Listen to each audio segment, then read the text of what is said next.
Welcome everyone to this edition of Maxie's Minute. I'm here with two seniors from the class of 2026. Hi, I'm Lucia Crespo and I am involved in student government, ambassador work, and ski racing. Hi, I'm Eli Hansen and I'm involved in the drama program in choir here at Jesuit. I would love to dive right in and get to the seriousness of what it means to be a senior here at Jesuit High School. As you look back at your 4 years, is there any particular moment that captures your growth, or what do you look back as growth opportunities here at Jesuit High School? I'd say one specific moment that pops out in my head was for student government earlier this year and last year. We have a Metro League conference, which is all the student government classes get together at one high school. And junior year we hosted it and I was a little more shy and reserved because I was nervous meeting all these people. And senior year I was a lot more outgoing and adventurous and met a lot of new people, which is awesome. That's great. For me, I think it was when the choir got to sing Shelter Your Name at the end of the senior pilgrimage or on the first night in the chapel. And we worked really hard on that song.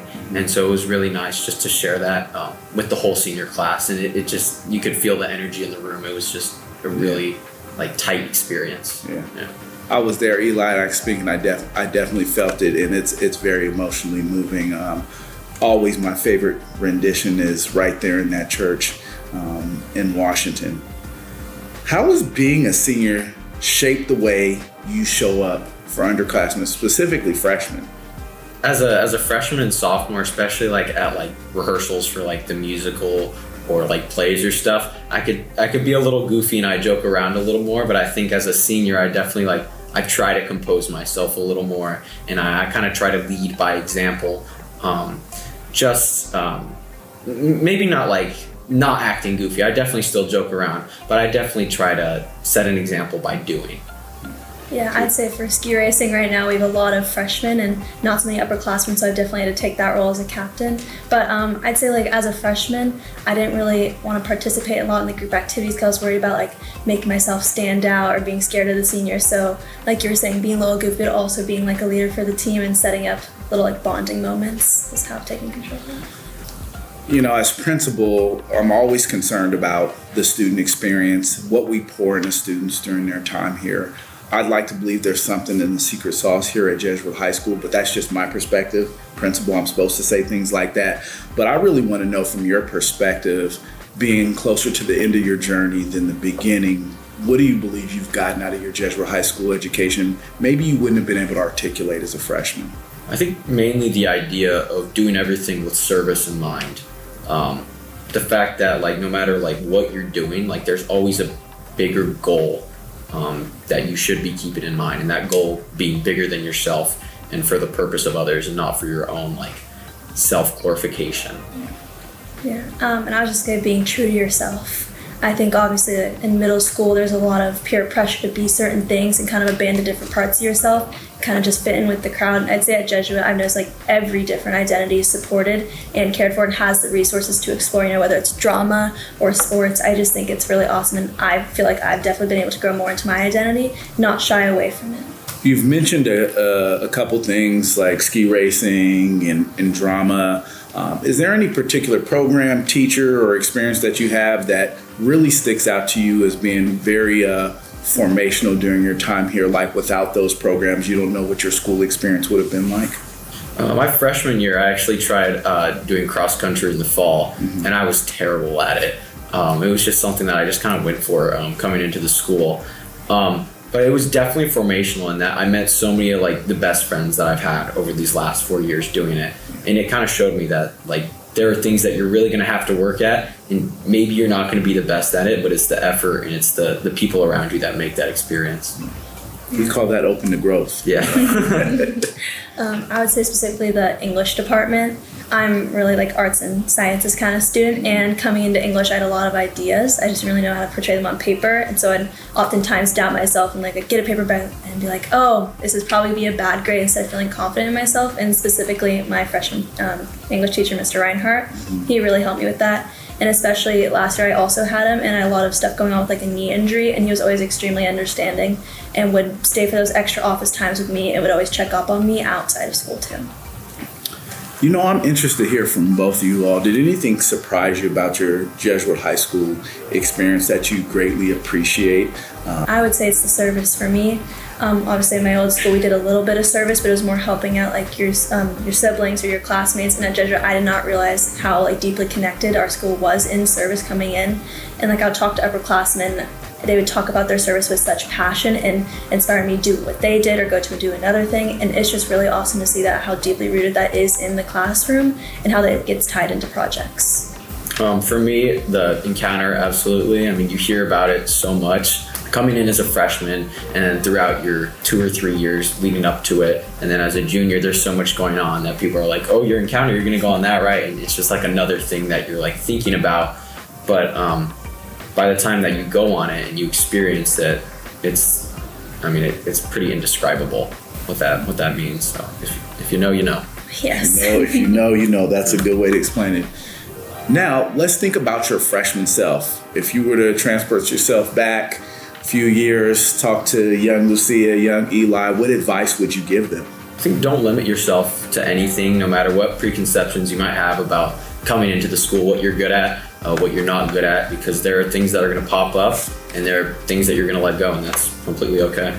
I would say just try anything you're extremely interested in. I know this coming spring I'm planning with Britta Carlson. Yeah. We're going to try and do the playwriting festival. Nice. And that was something I really wish I did freshman year, but I was kind of scared to do it, or even the 24-hour plays. So I'm definitely going to try and participate in those, and then also just sports, maybe doing a non-cut sport in the spring. Just trying anything you can because you never know if you're going to love it or not. What's one thing underclassmen do that secretly cracks you up? I mean, you always see that one like freshman just sprinting to class and there's like 4 minutes left and you're like, it's okay. You don't gotta do that, but that always cracks me up when I see a runner. You know? Yeah. I would say during the assemblies for like student government, we make them stay till the very end and we ask them a joke, and a lot of times you'll see them get up from their seats and have to sit back down really quickly because it's like, no, you gotta wait for your joke. Yeah. So it always cracks me up to see that. Okay. If you get to pick one cafeteria food to put in a time capsule, what would it be? Cookies. Cookies. 100%. Like a dozen of them. Really good. This is a controversial take, but I think the burritos, they've been my best friend since freshman year. Okay. They're somewhat hit or miss depending on like the warmth and like the texture of it, but like they've been a good friend of mine. Yeah. You're not quite halfway through your senior year. Is there anything you're looking forward to? I think I would say I really hope to lead an encounter at one point in time. I know you talked about encounters earlier. And it's just a really special time, and I feel like everyone's life at Jesuit. Definitely. And especially helped me a lot with what was going on at the time. And I would really love to lead an encounter. I probably have to go with the baccalaureate mass. I think it's just so exciting just to kind of like get to the end of your journey at Jesuit and then kind of start looking ahead to what's in store for the future. Yeah. Last time singing "Lead Me, Lord." Oof, yeah. That's Tears for sure. I hate to put it like that to you, but it's one of my favorite visions of Jesuit high school students is that closing song, specifically singing "Lead Me, Lord." So it never gets old. Never gets old. You guys have both talked about teachers and the experience there. You've been in a lot of classes, had a lot of teachers here. What may they not know about the student experience that you'd like to share with them during your time that could help them in their teaching practice or just help provide a better student experience? I think students definitely like feed off the energy that teachers bring to class every day too. Like how much every little interaction with the teacher really like affects a student's day. Yeah. I think whether it just be like a question or coming up to them after class or just teaching in class, I think a student really will pick up on it no matter how like dead-faced they look in class, right? I'm interested to know as a principal what you would like to see happen at Jesuit High School that maybe hasn't happened. I always think that's good feedback for me, even if I think we are not able to do it. I think it's good to hear from students because it may be a possibility. I know specifically in student government, we've been talking about this, especially at the beginning of the year, but more like interactions between schools, especially like in the Metro League. I know we brought up even just like a little like thrifting event between all the Metro League schools where people can bring a table and they can have stuff to set up. I think just having more connections with other schools through little events like that, getting to know people outside of the Jesuit community in a whole.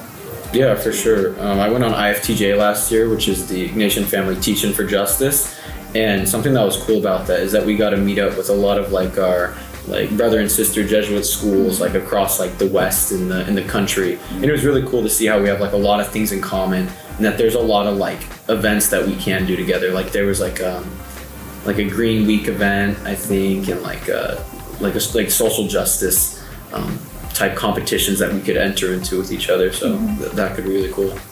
Yeah. One of the things that the Jesuit Schools Network keeps harping on, at least the principals, is this idea of how we use student voice to make decisions. I know you're only 2 representatives for Jesuit High School here and in this moment, so these last 2 questions kind of lend themselves to what would you like to see better about curriculum, activities? You mentioned the thrifting events, working with local schools, working with our brother and sister schools across the country. Is there anything else you believe we could do, or things we could do on campus to pay closer attention to student voice?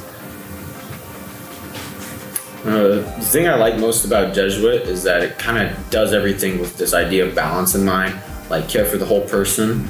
And I think Jesuit is super competitive, and it has a really high standard for academics and sports. And I think something that could come along with that just a little bit more is just having fun on campus. Like those events at Flex, like the rice off, and things like the dogs and stuff during food drive season, just getting to pet them. I think those contribute just as much to our community. Yeah, I would say like more student-to-student communication between faculty. And same with faculty back. I feel like a lot of the times, sometimes I know what faculty wants of us, or things that they want changed, whether it's actually showing up like to school early on Tuesdays, making sure you beat the traffic. But like more stuff like that, just knowing what faculty would want us to do, and same for students, like being able to have an outlet or a voice to talking directly with maybe it's you or Mr. DeClautz, or even having, if they don't want to speak directly, like a little slip in the mail thing where you just put a little note in. Okay, thank you for that. Are you guys ready for the lightning round? Let's do it. Yeah. I have a few questions for you, and this is going to be fairly rapid fire. Most stressful part of senior year? Finals. College apps. Yeah. Best hangout spot on campus? The PAC for me. Yeah, I'm gonna say the library. Okay. All-time favorite Jesuit event? Choir beach retreat for me. Freshman fun night, and being able to set up freshman fun night. Dress up day or spirit day gear? Dress up day. Yeah, dress up day. Nice. Coffee, tea, or energy drink? Tea. Coffee. Early release or sleep in? Early release. Yeah, I would say sleep in. Yeah? I feel like that's better. My Tuesdays are amazing. What's one word that describes how you feel to be a senior right now? Grateful. Proud. Those are amazing answers. I truly appreciate your time. Thank you for being great representatives of the class of 2026 here at J High. This is Maxie's Minute here with Eli and Lucia. Thank you all for joining us today. Thank you. Thank you.